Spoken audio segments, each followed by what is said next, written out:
예, 안녕하십니까 시청자 여러분. 경제와 놀자 세 번째 시간입니다.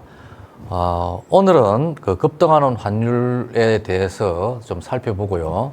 두 번째로는 국내적인 그 경제 문제로서 기획재정부에서 추진하고 있는 재정중립 법제화 문제에 대해서 좀 살펴보도록 하겠습니다. 먼저 시작하기 전에 저와 함께 진행을 하실 분을 소개해 드리겠습니다. 첫 번째는 제가 김두일 작가님과 진행을 했고요. 두 번째는 허경혜 작가님과 진행을 했는데 이번에는 한국게임님과 진행을 하기로 했습니다. 그래서 한국게임님을 소개해 드리도록 하겠습니다. 한국게임님 좀 인사를 좀 부탁드립니다. 네. 안녕하세요. 저는 정치, 경제, 시사에 관심이 많은 한국게임이라고 하고요. 오늘 패널을 맡게 되어서 영광입니다. 교수님 잘 부탁드리겠습니다. 네, 잘 부탁드리겠습니다. 감사합니다. 자, 그럼 본격적으로 시작하도록 하겠습니다. 먼저 첫 번째 제목을 말씀드리면은 급등하는 환율, 외환위기 다시 오나입니다. 지금 그 PPT 화면에 나가고 있는 것은 제가 설명할 내용이고요. 원래 저 앞에 이번에 진행할 제목이 있었는데 나오지 않고 있습니다. 아마 제가 좀 만드는데 빠뜨린 것 같습니다. 시청자 여러분들의 양해를 부탁드리고요. 먼저 최근에 있던 환율 동향을 살펴보면은 시청자분들께서도 잘 알고 있다시피 엄청나게 오르고 있습니다. 지난 8월 달 이후에 100 몇십 원 정도로 1달러당 100 몇십 원 정도로 올랐죠. 환율이 요동을 치고 있고요. 가히 지금은 고물가 또 고금리, 고환율의 3고 시대라고 할 수가 있어서 서민의 고통이 가중되고 있습니다. 먼저 고물가는 러시아 우크라이나 전쟁과 코로나19 유행으로 시작된 것이 특히 러시아 우크라이나 전쟁으로 인해서 세계적인 공급망이 무너지게 되면서 물가가 오르게 되고 특히 이제 곡물이라든지 에너지와 같은 원부자재의 가격이 올랐습니다. 이 때문에 국내 물가도 같이 올라서 서민들이나 취약계층들이 상당히 타격을 입었습니다. 근데 두 번째로는 이런 물가를 잡기 위해서 미국에서 금리를 계속적으로 올리고 있죠. 그래서 금리 인상 끝에 결국 다른 나라들도 다 금리를 따라 올리지 않으면 안 되는 이런 상황이 나타나고 있고 우리나라도 계속해서 금리를 올리고 있습니다. 그래서 그러다 보니까 우리 20, 30대 영끌 투자층들의 이자 부담이 늘어나고 있습니다. 이분들이 돈을 빌려서 주식 투자를 하거나 아파트를 산 경우가 많은데 이렇게 이제 그 이자가 오르고 있으니까 원리금 부담이 상당히 커지는 것이죠. 듣는 말로는 연말까지 부동산 담보대출 이자율이 8% 정도 된다고 합니다. 그래서 이게 예를 들어서 한 2억 정도 빌리게 되면은 한 이자율이 4%였을 때는 1년에 한 800만 원 정도 물면 되지만은 8%가 되게 되면은 1년에 1,600만 원의 이자를 감당을 해야 되거든요. 사회 초년생으로서 이제 막 그 경제 생활을 시작하는 20, 30대층에게는 상당히 극복하기 어려운 과제라고 하겠습니다. 우리 한국게임님 어떻습니까? 주변에 이걸로 고통받는 분이 없습니까? 있죠. 제 아는 분도 미래에 아파트를 이른바 영끌로 해서 구매를 했는데 이제 원리금 부담이 너무 힘든 거예요. 네. 그래서 매물을 내놨는데 남들보다 1억을 더 싸게 내놓으면 그 다음날 보면 또 1억이 더 낮아져 있다는 거예요. 네. 그러니까 보니까 지금 이른바 영끌 대출이라고 하는 주담대에게 3040이 295만 명이 대출을 받았다고 이게 전체 그 주담대 대출 중에 5분의 1이래요. 네. 그러니까 심지어 가계대출, 그러니까 우리나라의 뭐 가계대출, 가계부채가 문제다 이게 심각한데 이게 차주 포함해서 주택 관련 대출이 전체 대출에서 67%에 달한다고 합니다. 네. 그 중에서 전체 대출에서는 또 변동금리가 80%에 달한다고 합니다. 이게 한 3일 전 기사인데 그러면 이제 이 영끌 투자층들이 이제 금리가 올라가면은 진짜 곡소리가 나는 그런 게 맞는 거죠. 그렇다고 할 수 있습니다. 예. 이게 앞으로 이게 이자율이 계속 오를 것 같아서 정말 걱정입니다. 세 번째로는 이제 고환율인데요. 미국이 이자율을 높이다 보니까 다른 나라들의 화폐 가치가 떨어지고 있습니다. 그래서 결국 그 환율이 올라가게 되면서 원유나 가스 등 에너지, 밀 등 곡물이라든지 기타 원자재 등 수입 물자 가격이 올라가야 되죠. 환율이 올라가게 되면 수입 물자 가격이 올라가야 되는데 이렇게 되게 되면은 금리 인상과 고환율이 악순환이 반복이 되게 되면서 물가는 계속 오르게 되고 또 환율이 올라가게 된 특히 무역 적자가 계속되고 있는 나라들로서는 국가 신인도가 떨어질 수 있는 그런 가능성도 나타나게 됩니다. 그래서 여러 가지 이 세계 경제 어려움들이 겹치고 있는데요. 우리나라도 그와 다를 바 없다고 하겠습니다. 최근에 이런 문제를 이제 해결하기 위해서 윤석열 대통령께서 해외 순방을 했습니다. 미국과 영국을 했는데요. 첫 번째로는 이제 영국 엘리자베스 여왕 그 장례식에 참석을 하는 것을 목표로 했었죠. 그런데 뭐 이 문제에 대해서는 장례식에는 참석했지만은 이 늦게 도착하는 바람에 조문을 못했다 그래서 여러 가지 이제 구설에 휩싸여 있는 그런 상태이고요. 좀 아쉬운 측면이 있습니다. 좀 일찍 가셔서 좀 참석을 했었더라면은 좋지 않았을까. 그래서 또 야당으로부터도 또 공격을 받지 않았을 텐데 좀 아쉬운 측면이 있습니다. 두 번째로는 이제 미국으로 가셨죠. 가셔서 유엔에 참석해서 연설을 하셨는데 역시 이 국내에서 말씀 여러 차례 하셨던 바처럼 자유와 연대를 강조를 하셨습니다.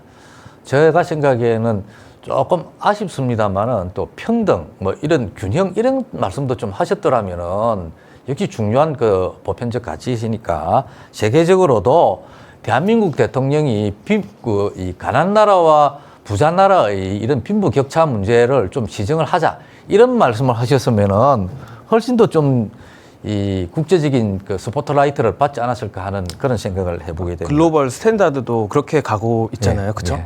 예. 세 번째로는 이제 미국 대통령과 회담을 한다는 것이었는데 조금 이해가 안 되는 측면이 있습니다. 가실 때 아마 미국 이 정부하고 충분히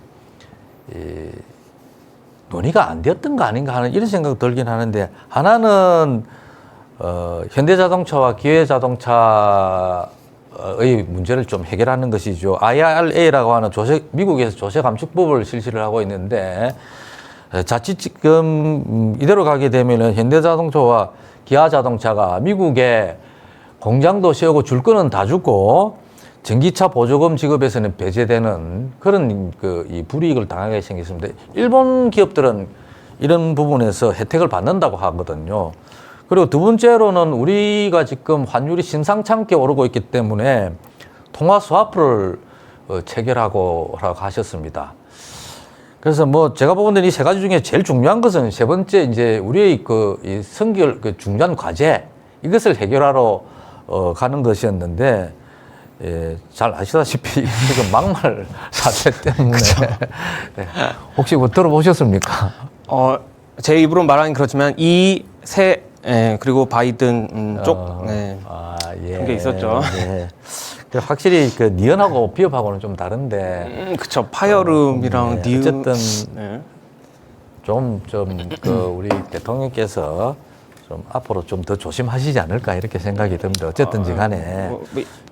별건 아닌데 오늘 떴던 뉴스인데 그게 인플레이션 감축법 관련해서 펠로시 의장이 한국에 방문하기 직전에도 윤 대통령한테 그게 보고가 들어갔다는 뉴스가 나오더라고요. 근데 이게 많이 바쁘신가 봐요, 윤 대통령님이. 이미 지나간 일이니까. 그렇죠. 자, 앞으로 우리가 어떻게 잘 이제 극복하느냐 하는 것이 과제가 되겠습니다. 제가 IRA를 조세 감축법이라고 했는데 인플레이션 감축법입니다. 사실은 내용은 인플레이션을 잡겠다, 세금을 더 받아서 인플레이션 잡겠다고 하는 것이지만은 사실은 그 안에는 미국의 미래 산업을 위한 여러 가지 장치가 들어가 있고 그것을 목적으로 하는 것이죠. 그래서 이 통화 사업을 이 체결하러 갔는데 잘 될 것 같지는 않습니다. 그래서 통화 사업이라고 하는 것은 잘 아시다시피 이제 자국 통화를 그러니까 우리나라 같으면 우리나라 통화를 이제 미국에 맡기고 네네. 미국의 달러를 가져다 쓰는 것 아닙니까? 그래서 그쵸. 이제 이 필요한 시기가 지나고 나면은 다시 돌려주는 것인데 이제 요게 환율이 오른다든지 여러 가지 금융적 위기에 처했을 때 아주 중요한 수단으로 사용이 될 수 있습니다. 환율을 안정시키고 안정이 안 될 경우에는 국가 신인도가 낮아져서 외국 자본이 계속 빠져나가게 되면 결국은 국가 경제가 파국에 처할 수 있으니까 굉장히 중요한 수단이라고 할 수가 있습니다. 잘 될 것 같지는 지금 아마 제가 보건 데는 좀 네. 이 협정을 약속을 받고 받고 오지 못하셔서 좀 아쉬운 감이 정말 많이 그러니까 있습니다. 이 통화 수합 얘기가 벌써 몇 달이 됐어요. 그 제닛 옐런 재무부 장관이 방한했을 때부터 뭘 하겠다. 예. 그때도 아무것도 없었죠. 그리고 펠로시 의장 휴가셔서 뭐 어찌됐든 뭐 패싱을 한 건지 뭔지 모르겠지만 안 만나셨죠. 그리고 이번에 가셔서 없잖아요. 그리고 이번에 그 해리스 부통령 네. 뭐 더 말하면 좀 가슴이 아픈데 수합 얘기가 벌써 몇 달째 나온 거지 않습니까, 교수님? 네. 예.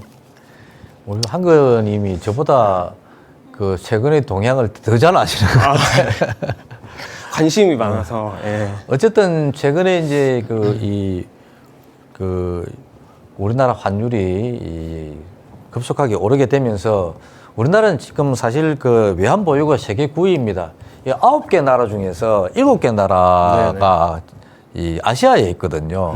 그 중에 우리나라가 이제 속하는데 최근에 이제 환율이 올라가는 것을 방어하기 위해서 상당히 좀 자금을 소진한 것 같아서 한 300달러 정도, 300억 달러 정도가 감소한 것 같습니다. 그러니까 이게 한화로 추산하면은 한 43조 정도 되더라고요. 그렇죠.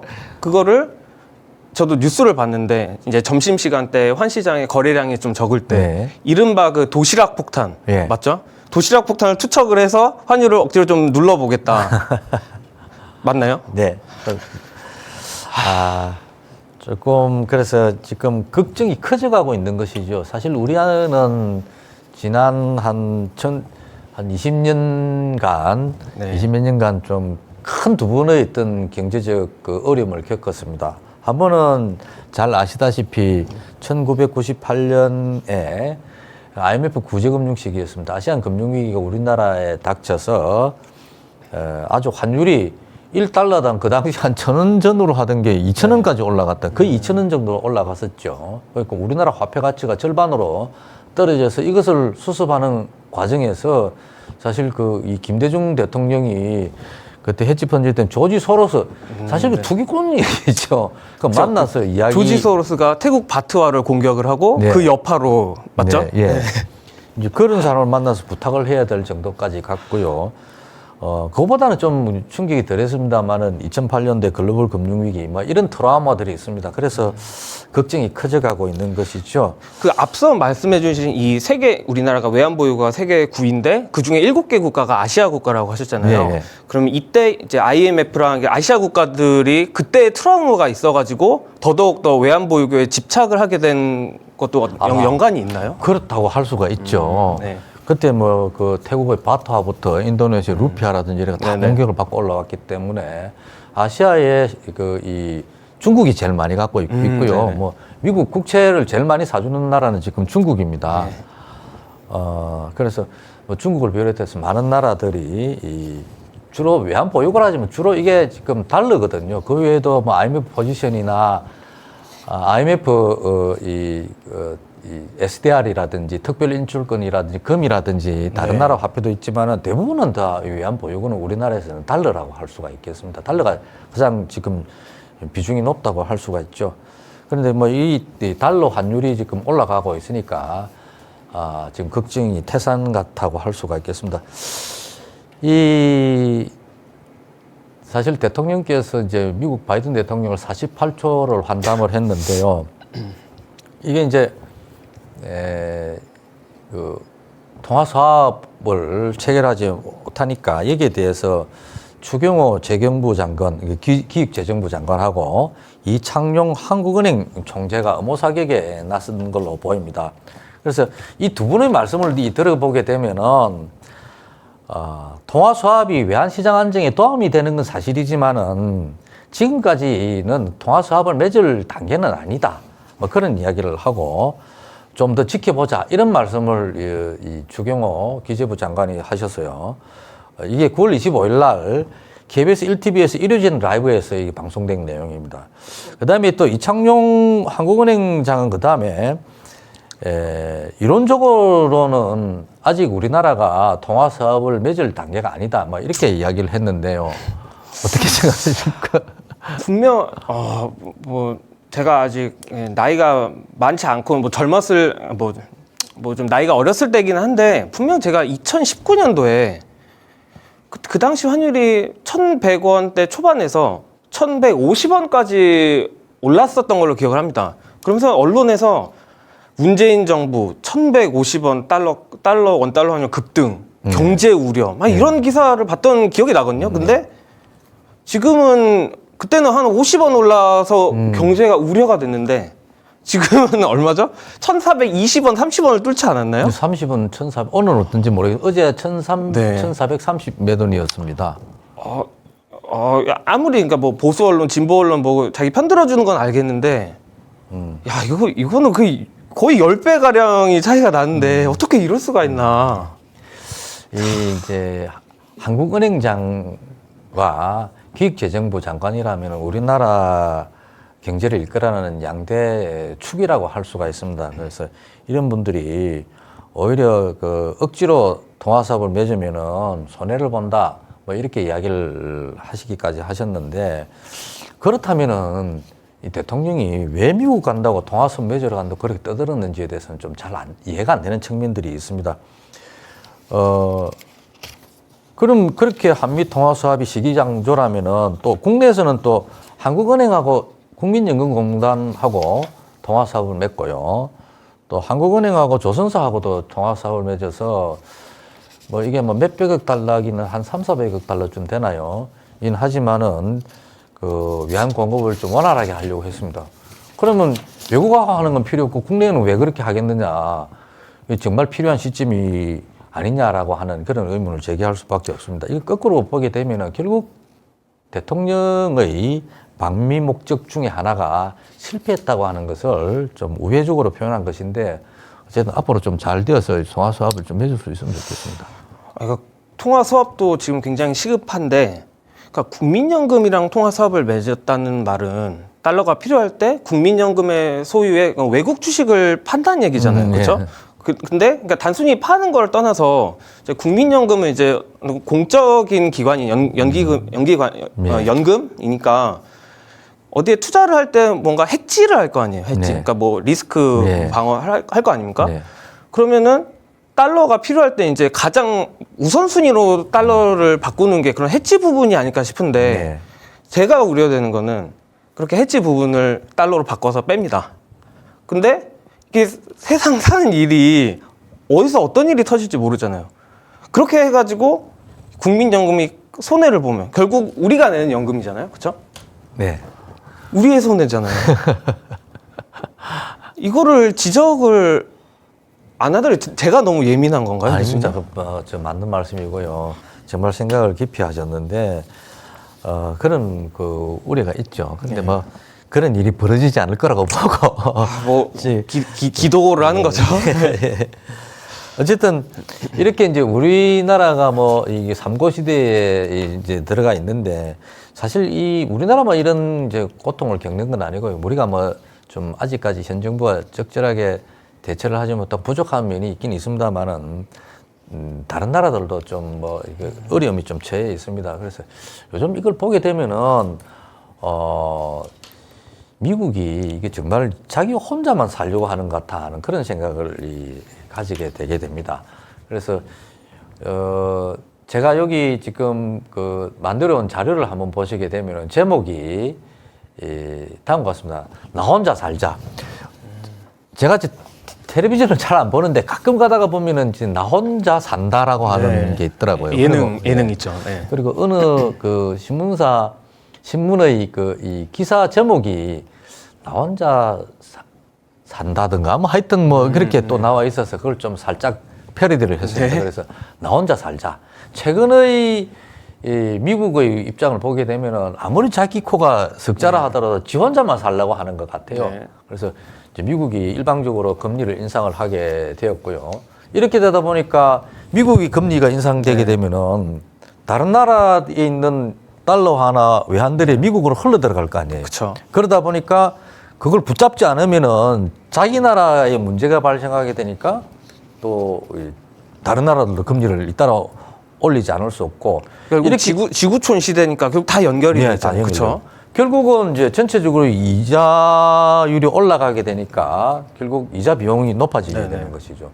그렇게 되니까 특히 이제 걱정을 고통을 겪는 나라들이 가난한 나라들입니다. 가난한 부자 나라들로부터 돈을 많이 빌려와 있는데 그 이자율이 올라가게 되면은 상당히 앞으로 또 빌릴 돈에 대해서도 이자를 많이 줘야 되니까 고통이 가중되는 것이죠. 그래서 제가 아까 이게 유엔에서 윤석열 대통령께서 이렇게 평등 문제도 좀 제기했으면 좋겠다라고 하는 것은 이런 부분에서 세계 각국들의 있던 빈부격차 문제도 한번 국제적인 차원에서 제기했더라면은 아마 상당히 좀 주목을 받지 않았을까. 왜냐하면은 사실 오늘날 사회주의가 무너지고 나서 이 시장 경제를 채택한 자본주의 국가들만 움직이고 있는데요.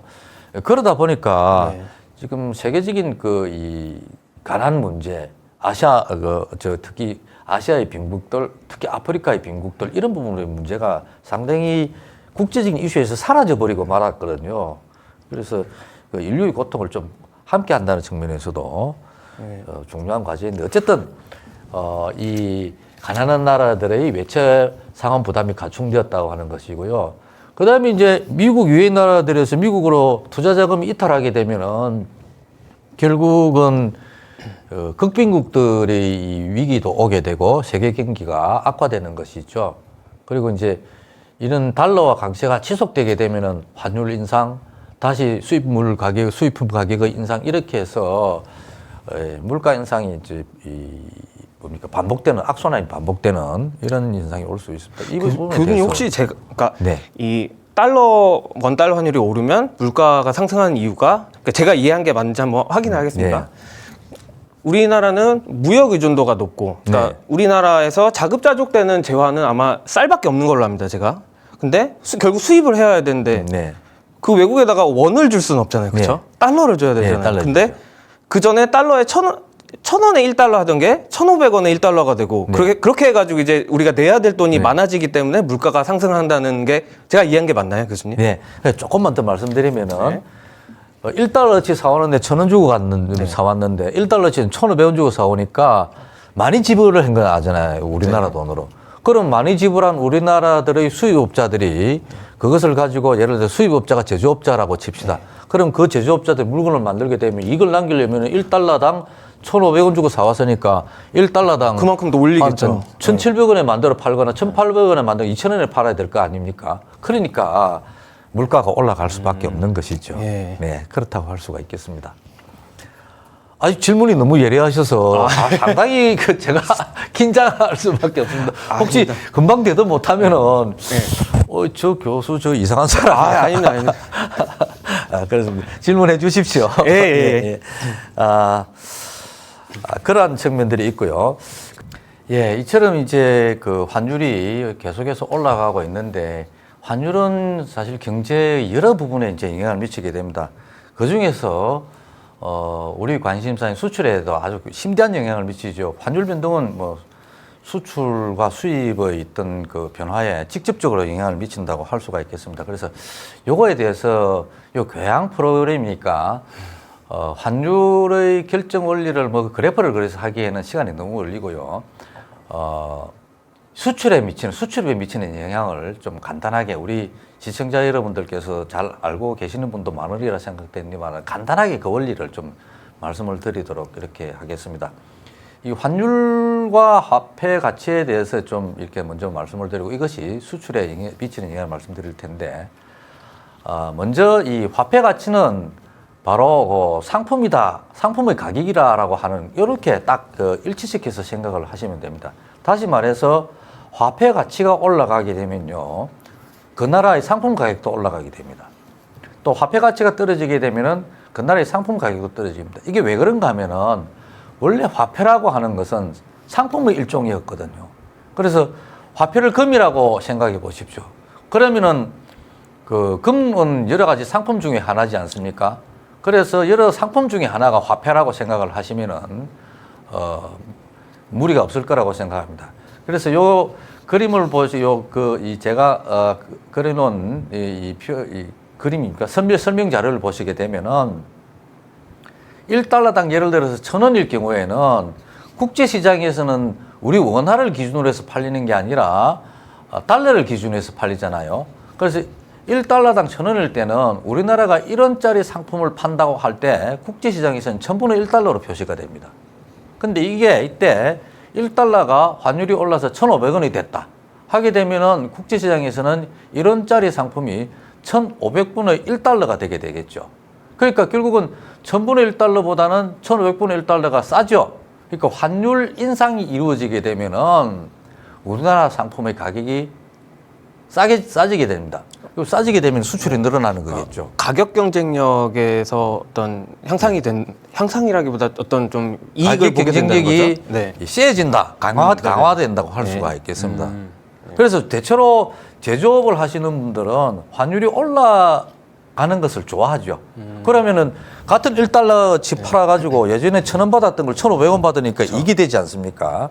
그러니까 이처럼 환율이 인상되는 것은 우리나라 돈의 가치가 하락하는 것, 다시 말해 우리나라 상품의 가격이 국제시장에서 하락하게 되는 겁니다. 그러니까 잘 팔리게 되는 것이죠. 그래서 환율 인상 이꼬로 평가절하, 환율 인하는 평가절상이라고 이렇게 부르게 됩니다. 그렇게 부르게 된다는 점을 좀 예를 해 주시고요. 그런데 이렇게 하게 되면은 계속해서 환율을 일상시키면 될 거 아닙니까? 우리나라 화폐 가치를 떨어뜨리면 되게 될 것이죠. 그런데 실제로는 그렇게 되지 않는다라고 할 수가 있습니다. 너무 환율이 많이 오르게 되면은 이 국가 신인도가 떨어져서 오히려 문제가 발생할 가능성이 높고요. 그리고 단기적으로는 이렇게 환율이 오르게 되면 수출이 증가하는지 몰라도 장기적인 측면에서는 오히려 수출이 도로 줄어들지 모릅니다. 왜냐하면은 이렇게 그 1달러당 팔아가 1달러당 1,000원에 하던 것이 1달러당 1,500원에 대해서 팔리게 되면 수출이 늘어나지 않습니까?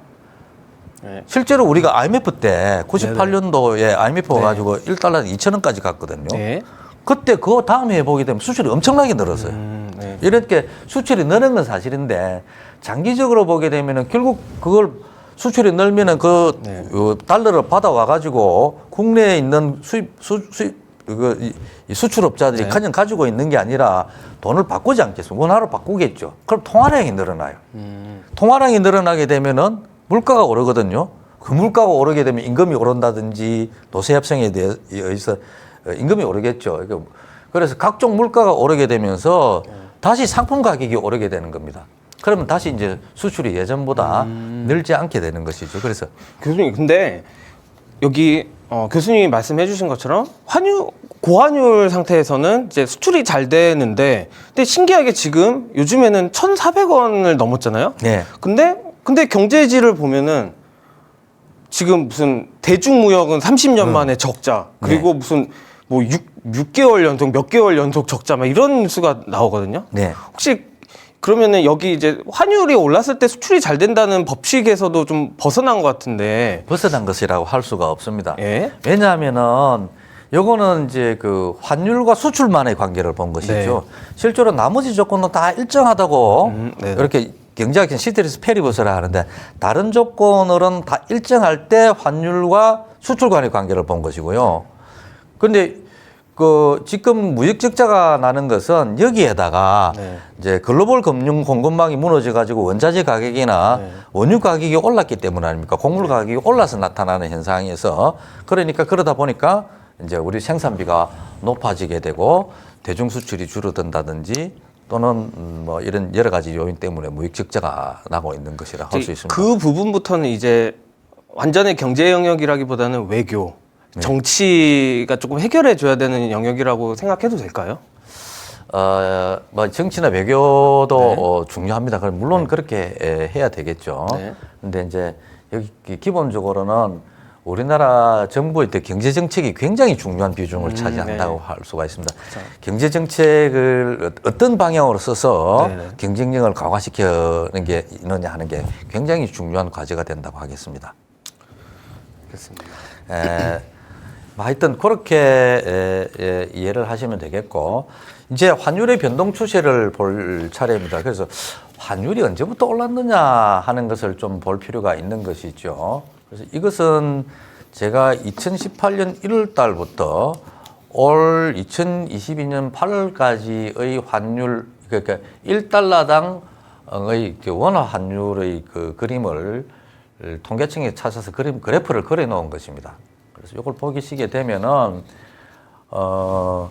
여기 이제 2018년 1월 달에는 1067원인가 그랬죠? 그래 했는데, 지금 오르다가 지금 본격적으로 올랐던 것은 아마도 2020년 12월 달부터였던 것 같아요. 이때 1095원에서 지금 2022년 8월 달까지 1320몇 원까지 그렇게 올랐거든요. 그래프의 끝이 잘 안 보이는데 감에서 그리고 7월 달까지 그래 올랐고, 그다음에 8월 달이 되게 되면은 8월 1일 날 1299원이 있던 것이 지금 어제까지 보게 되면 1430 몇 원까지, 43원까지인가, 1434원까지 올랐습니다.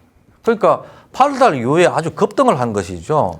그래서 이처럼 이 코로나 국면에서 환율이 지금 오르기 시작했다, 이렇게 볼 수가 있겠습니다.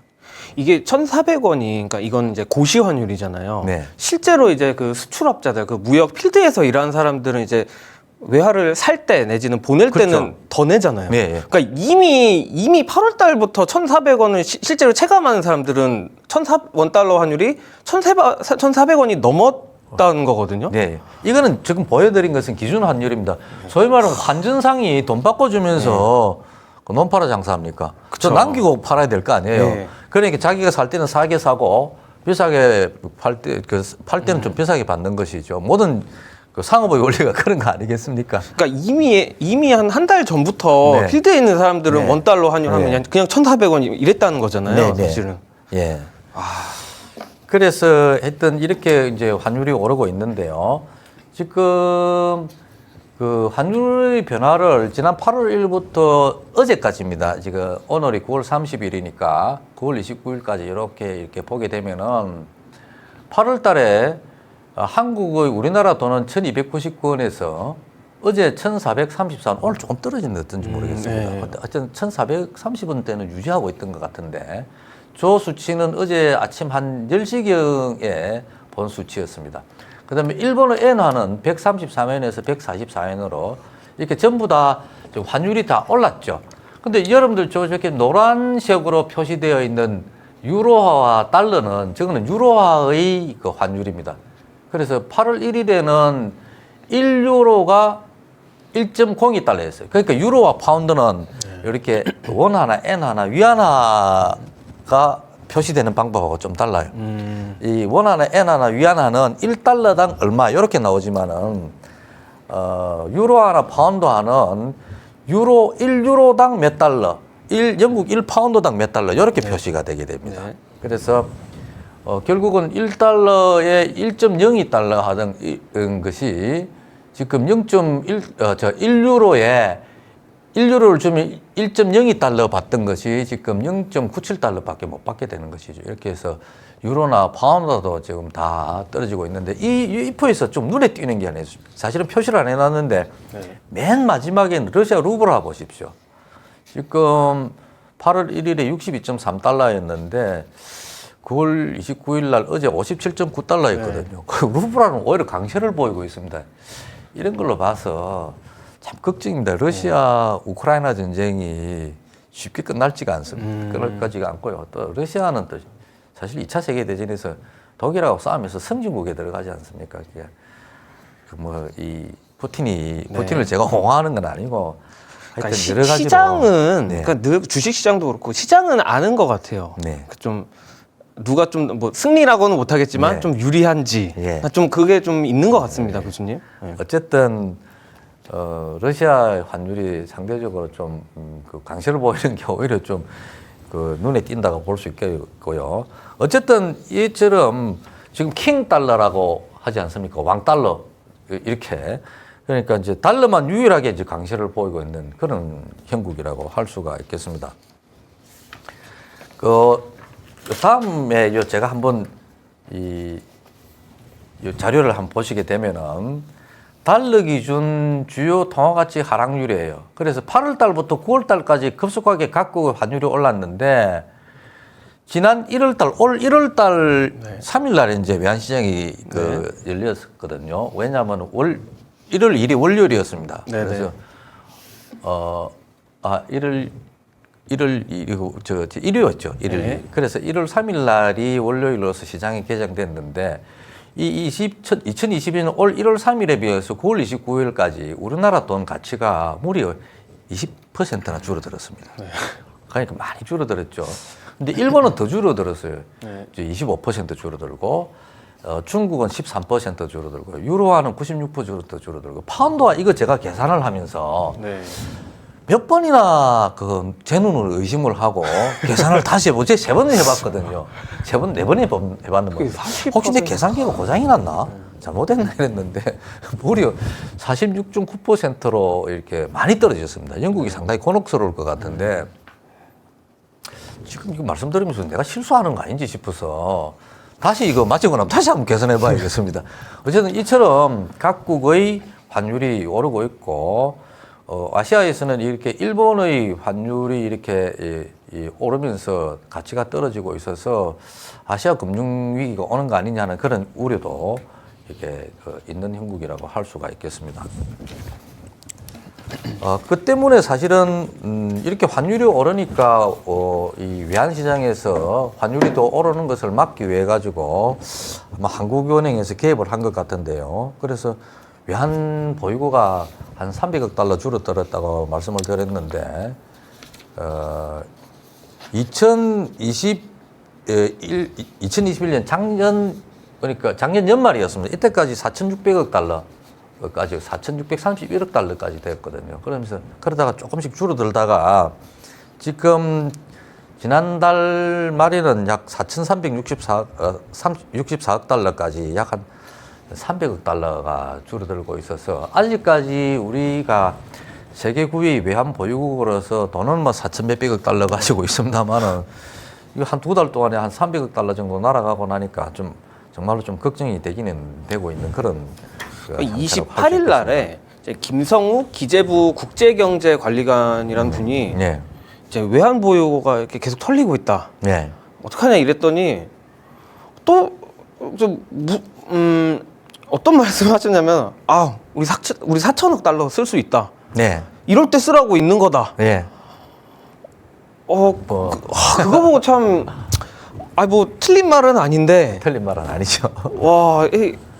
그 달러 보유 이렇게 이런 말도 하는 거예요. 요인이 이제 국내에서 달러를 많이 사기 때문에 네. 오른 거다라고 하는데 물론 맞죠. 네. 물론 맞는데 가장 주요한 원인은 미국 금리랑 이제 우리나라가 이제 역전이 됐잖아요. 네. 그거잖아요.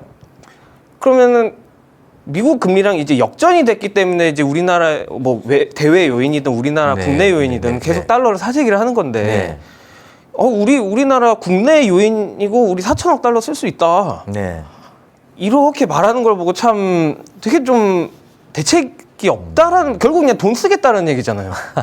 그러니까 너 정책으로 해결하겠다가 아니라 옛날에 그 강만수 장관께서 역대 장관들 중에 내가 돈 제일 많이 써봤다 기억납니다. 뭐 이런 말이 그 대세기게 만드는데 아마 그분께서는 우리가 외환 보유고가 많으니까 걱정하지 마라 뭐 이런 뜻으로 말씀하신 것 같은데 조금 우리 헌근님이 그 좀 항의를 하고 계신 것처럼 어필을 하고 있는 것처럼 좀 표현을 좀 다른 말로 해서 좀 부드럽게 좀 하고 좀 이해가 쉽게 그렇죠. 상대방이 좀 이해를 잘 할 수 있도록 그러니까 감정을 가지지 않도록 하면 되는데 너무 좀 막말을 하신 것 같아. 저도 이 정도인데 네. 진짜 필드에서 뛰면서 지금 피를 흘리고 있는 사람들은 아마 더 격한 마음일 거란 말이죠. 예. 피땀 흘려서 벌어들인 외환데 그쵸. 우리 돈 많으니까 좀 쓰자. 써도 걱정 없다. 물론 뭐 이게 우리 너무 그렇게 걱정할 거 안 된다. 우리가 좀 극복할 수 있을 거다. 이런 요인이 이렇게 설명을 안 하고 이때 쓰라고 한 거니까 괜찮다 하면은 열심히 일해가지고 수출 전선에서 피땀 흘린 이 노동자들이나 이런 분들은 열받죠. 안 그래도 죽겠는데. 네. 예. 그래서 조금 전에 우리 한근님이 말씀하시기 전에 했던 것처럼 아시아 금융위기가 지금 언급이 되고 있어요. 저는 뭐 오지 않을 거라고 생각을 합니다. 보통 이렇게 경제학자들한테 물어보면 미래에 물어보면 보수적으로 대답하거든요. 그래 하면 욕 안 먹습니다. 그런데 낙관적으로 대답했다가 나중에 상황이 나빠지게 되면은 당신 저번에 좋다 그랬는데 나빠졌잖아. 이렇게 욕 얻어먹을 가능성이 있어서 대충 그런 이야기 잘 하지 않습니다만은 그런 아시안 외환 위기가 과연 올 수 있을까? 또 우리가 실제로 좀 뭐 아직까지 외환 보유고가 좀 있기도 있고요. 그다음에 사실은 그러니까 좀 제 희망이 섞인 이야기라 하고 생각하시고 우리 시청자분들께서 좀 들어주셨으면 좋겠는데 11월 달에 사실 그 미국의 중간선거가 있지 않습니까? 그 미국 민주당과 네. 바이든 대통령의 입장에서 보게 되면 미국은 물가를 좀 잡아야 선거 국면을 유리하게 좀 이끌어갈 수가 있습니다. 그래서 공급비 정책을 좀 쓰고요. 그래서 막 그런 측면에서 좀 11월 달 중간선거 지나고 나면은 좀 약간이라도 좀 이렇게 진정이 되지 않겠느냐. 또 사실 그 미국 입장에 세계적인 입장에서 보면은 2차 세계대전 끝나고 50년대, 60년대 미국이 경제적으로 위력을 발휘하던 때보다는 지금 미국의 위상이 많이 떨어졌습니다. 뭐 수출력이라든지 뭐 이런 부분에서 상당히 떨어졌기 때문에 세계적인 경제 문제가 발생하게 되면은 G7, G20 그렇게 하지 않습니까? 주요 국가들과 협의하지 않으면 안 됩니다. 그래서 당장 지금 미국이 직후가 석자니까 그렇겠지만은 좀 지나면은 좀 협의를 해서 공동 대처를 좀 하지 않을까 이런 기대를 해봅니다. 지금까지는 지금 미국이 전혀 공동 대처하는 이런 모임 움직임은 사실 없잖아요. 그렇죠. 예, 그래서 그런 걸 좀 기대를 해봅니다. 뭐 큰일 났네. 이건 나중에 네. 예측이 다르면 이제 제가 비난을 받을 텐데. 비관론자들이 아무래도 네. 편하게 비관론으로 예측을 하고 뭐 틀리면 다행이니까 그냥 넘어가고 맞으면 근데 또 비관론자들이 참 마음 편한 게 맞추면 대박이잖아요. 네. 그래서 그러니까 안 좋은 전망을 하는 건 쉬운데 참 그러니까 교수님 말씀하신 대로 낙관을 하면은 진짜 욕먹기가 쉬운 것 같네요. 그러니까 이제 우리가 두 번의 그 외환 위기를 겪었습니다. 재정 위기는 아니고요. 대환 위기를 겪었는데 그렇기 때문에 그런 것들이 좀 오지 말아 달라고 하는 저의 그 희망이 소원이 좀 섞인 이야기로 좀 들어주시면 감사하겠습니다. 우리가 그 IMF 구제금융 때문에 사실 한국 경제가 그 이전과 그 이후로 나누어질 정도로 크게 변화했거든요. 또 거기서 또 비정규직이 늘어난다든지 빈부 격차가 결정적으로 커졌기 때문에 더 이상 오면 안 됩니다. 더 오면은 이 빈부 격차가 더 나게 될 것이고요. 또 사회의 있던 이 통합성이 깨질 가능성이 있기 때문에 그런 게 오지 말라라고 하는 의미에서 드린 말씀이니까 그렇게 이해를 해 주십시오. 어쨌든 우리나라가 지금 한 5개월째 무역 적자가 나고 있습니다. 그래서 지금 무역 적자가 계속 나고 있는 나라가 이제 우리나라, 네. 또 필리핀, 태국 이런 나라인데 이런 나라들이 지금 아시아 국가 중에 제일 취약하다. 뭐 블룸버그에서는 뭐 그렇게까지 이야기하고 있고요. 이게 아시아 금융위기를 지금 벌써 미국에서 떠들고 있는데 좀 뭐 입이 보살이라고 좀 이 분위기 조장하면 안 되는데 사실은 그 위안화가 아시아 통화국 지수에서 차지하는 비중이 4분의 1 이상입니다. 25% 이상을 차지하고 있거든요. 또 일본은 세계 시장에서 그 일본 돈은 세 번째로 많이 거래되는 돈이에요. 이렇게 중국과 일본 돈의 위력이 아시아에서 굉장히 크기 때문에 이 나라들의 돈의 가치가 떨어지게 되면은 결국은 이 지역에서 달러가 보따리를 사가지고 아시아를 떠날 거게 됩니다. 그렇게 되면은 이제 아시아 전체가 금융위기에 처할 수 있다, 외환위기에 처할 수 있다, 뭐 이런 이야기인데 조금 전에 말씀드렸다시피 어려운 나라들이 있지만은 뭐 오지 않기를 좀 바라고 있습니다. 아시아 국가들이 트라우마도 있고, 네. 그러니까 보통 보면은 한 번 당한 거는 또 당하지는 않더라고요. 근데 이제 뭐 흑조 효과라 해서 전혀 예상 못한 곳에서 네. 터질 가능성이 있을 네. 것 같은데 그거는 뭐 아무도 모르는 거니까. 네, 네. 그렇죠. 그래서 이제 우리가 좀 어떻게 좀 대처를 해야 될 것인가. 우선 단기적인 대책과 장기적인 대책으로 나눠볼 수 있겠는데요. 그 대외 지출 억제를 하는 방안이 하나 있을 수 있는데 이게 사실 쉽지는 않아요. 이게 말하자면 뭐 보호무역 약간 이런 거라고 생각하면 될까요? 보호무역이라기보다는 네. 이제 우리가 대외 지출이라고 하는 것은 달러가 바깥으로 나가는 거 아닙니까? 네. 그럼 바깥으로 나가는 것 중에 제일 중요한 부분은 지금 수입이거든요. 네네. 외국 물건을 사오게 되면은 돈이 나가는 거니까 네. 우리가 사오는 것 중에 주요 물자 중에 요즘은 소비재도 있습니다만은 네. 주로 이제 이 석유. 네. 예전에 석유 부분에서 에너지에서 적자가 수백억, 한 700억 달러 난 정도 내 네. 기억으로는 있는 걸로 알고 있고요. 그래서 상당히 적자가 나고 있고, 그러니까 원유, 가스 등 에너지 분야, 또 곡물 이런 부분에서 적자가 나고 있습니다. 그래서 이런 것들은 우리가 살아가고 우리 경제를 유지하는 데 그쵸. 필요한 부분이기 때문에 뭐 줄일 수가 대외 없지 지출을 좀 않습니까? 네. 억제하기가 좀 곤란하다 이렇게 볼 수가 네. 있겠습니다. 그렇다고 또 지금 뭐 코로나가 풀어지는 국면에서 이 또 해외여행 가지 말라고 하기가 좀 그렇거든요. 뭐 가지 말라면 뭐 공산주의죠 거의. 네.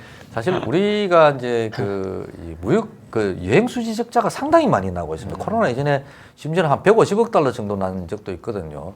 그래서 이것은 우리나라 사람들이 밖에 나가면요 막을 게 아니라 많이 보고 배웁니다.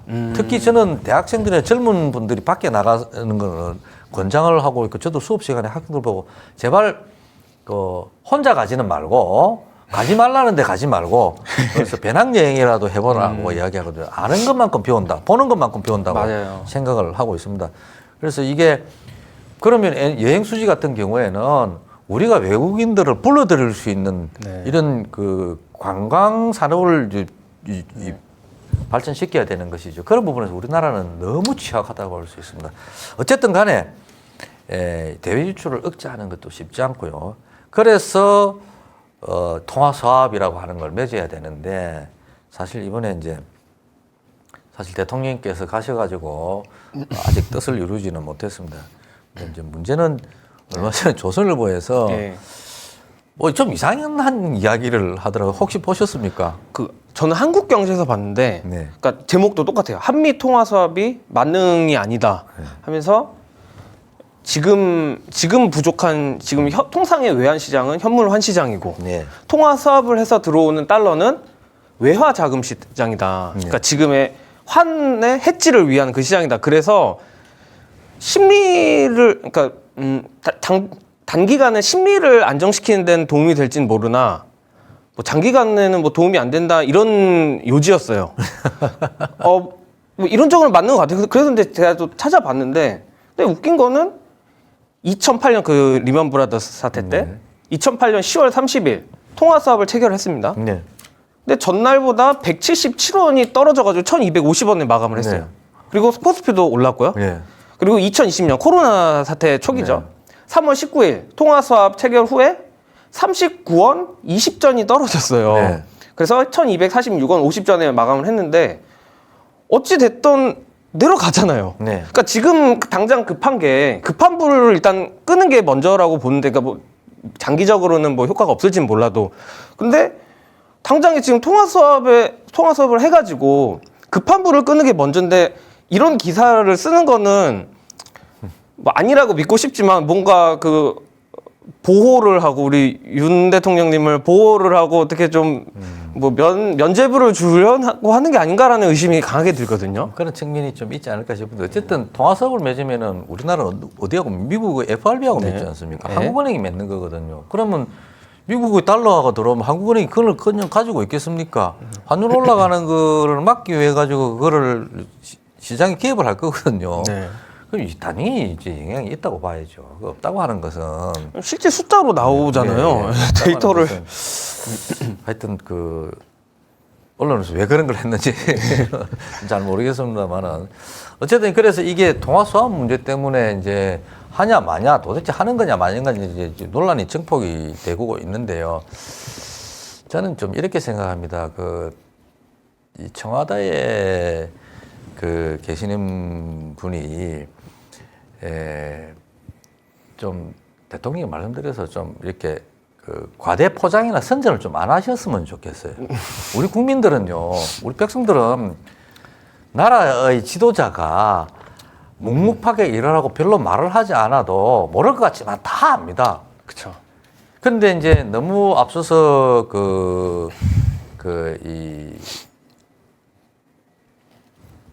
말을 하게 되면요, 나중에 목적을 달성하지 못하면은 비판을 하거든요. 일반인들은 뭐 이렇게 스피커가 없잖아요. 뭐 신문에 기고할 기회도 없고. 그렇지만 그게 전부 다 이론 지지로 나타나겠는. 그러니까 그런 대통령 이론 지지 하나도 도움이 되지 않기 때문에 좀 대통령 주변에 좀 이렇게 좀 직언을 할 수 있는 이런 분들이 좀 계셔서 없는 거 아닌가 싶기도 하고요. 당장 오늘 네. 아침에 네. 최저치를 경신을 하셨더라고요. 네. 24%. 예. 그리고 또 한일 정상회담 따냈다. 한미 정상회담 따냈다. 예. 근데 그것도 뭐 한일 정상회담도 못 따내고, 그리고 한미 정상회담도 정상회담이 아니라 그 어떤 포럼인가요? 거기에 뭐 1억 달러를 투자를 그러니까 속된 말로 이런 말을 하더라고요. 1억 달러 태우고 48초 만났다. 그런 말도 나오고. 그러니까 이제 이 부분은 이제 정치적인 영역인데 너무 마음만 앞선 것 같아요. 그러니까 실수가 너무 많잖아요. 어쨌든 1억 달러는 뭐 좋은 일에 쓰겠다는 그쵸, 것이니까 뭐 우리는 좋은 좋게 일이니까요. 보고요. 어쨌든 그런데 이제 좀 묵묵하게 말을 앞세우지 않고 내가 이걸 꼭 하겠습니다. 뭐 두텁게 하겠다 이런 이야기 안 해도 우리 백성들 다 압니다. 그래서 좀 청와대가 좀 초조한 거 아닌가.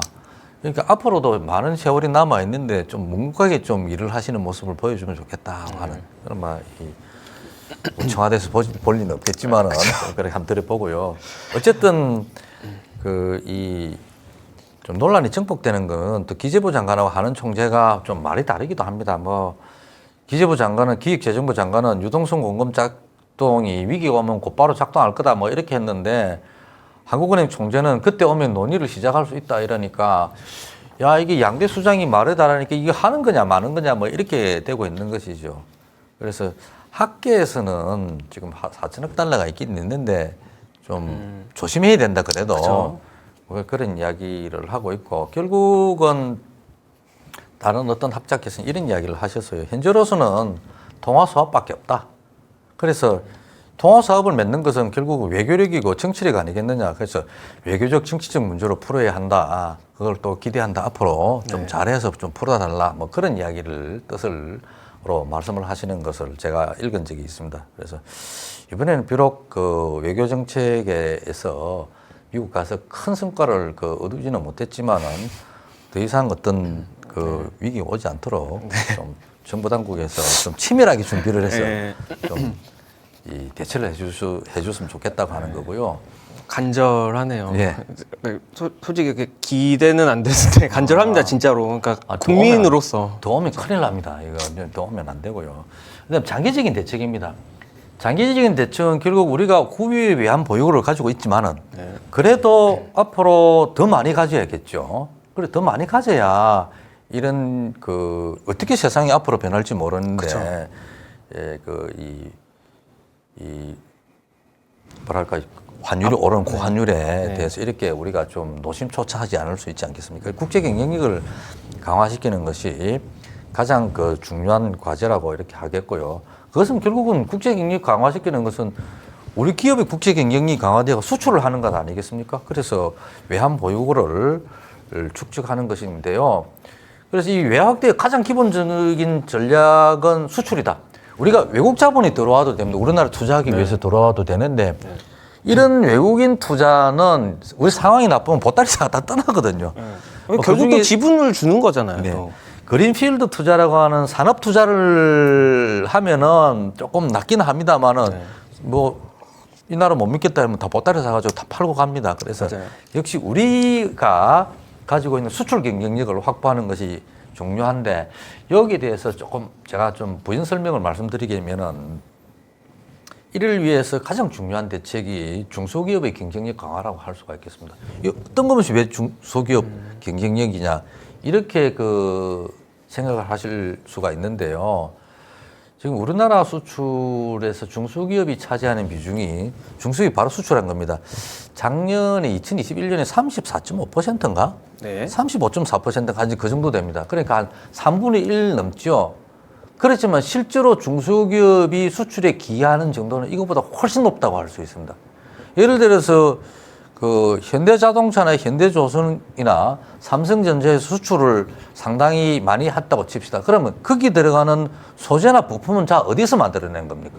중소기업에서 만들어낸 거잖아요. 네. 그래서 이 중소기업이 이 수출 경쟁력, 수출 기여다라고 하는 측면에서 수출은 대기업이 하지만은 그 안에 들어가는 부품들을 다 중소기업이 만들어낸 것입니다. 이 부분이 얼마나 되는지는 지금 통계상 나와 있지가 않습니다. 이건 뭐 전부 다 사실 그 좀 비속어로 노가다라, 노가다 작업이 하지 않는다. 또 정부에서 그런 걸 하지 않는다고 합니다. 그래서 저도 찾아봤는데 찾을 수가 없었고요. 그래서 훨씬 기여도가 높아서 이 우리 경제의 뿌리이자 근간인 이 중소기업을 육성하는 것, 발전시키는 것. 그래서 우량기업, 중견기업으로 우리나라는 중견기업 특별법이라고 하는 게 있습니다. 그래서 이쪽으로 이 육성하는 것이 중요한데요. 이건 단순히 수출을 위해서 하는 것 이상의 의미를 지니고 있습니다. 왜냐하면은 양질의 일자리를 창출하는 것이죠. 1년에 수십만 명씩 노동시장에 대학 졸업생들이 쏟아져 나오는데 대기업에 다 취업을 할 수가 없습니다.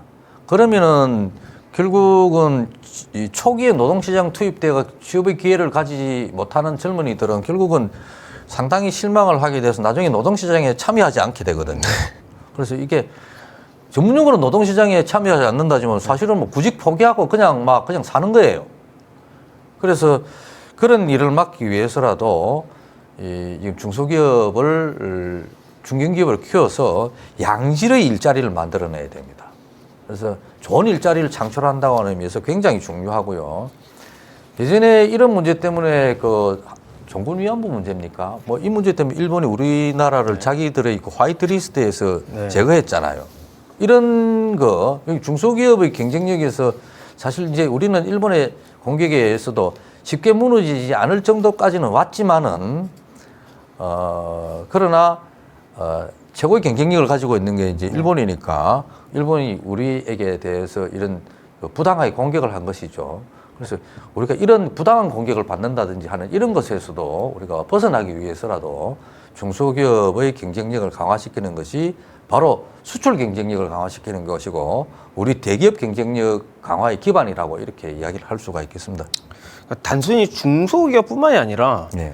그러니까 새로운 스타트업들, 그러니까 네. 새롭게 창업하는 회사들이 결국 이제 그런 회사들 중에서도 유니콘이 나오고 네, 맞습니다. 미래의 대기업이 나오고 하는 건데 네. 참 이게 슬픈 소식인데요. 이게 내년에 그 모태 펀드를 또 한 40%를 깎았더라고요. 올해 이제 5,200억 정도 되는 거를 3,135억으로 40%를 깎았더라고요. 네. 하여튼 그런 부분에서는 좋은 뉴스가 그러니까 그 부분에 대해서는 우리가 또 두 번째 주제로 넘어가서 네, 네. 그렇게 하는 게 어떻겠습니까? 예, 알겠습니다. 예.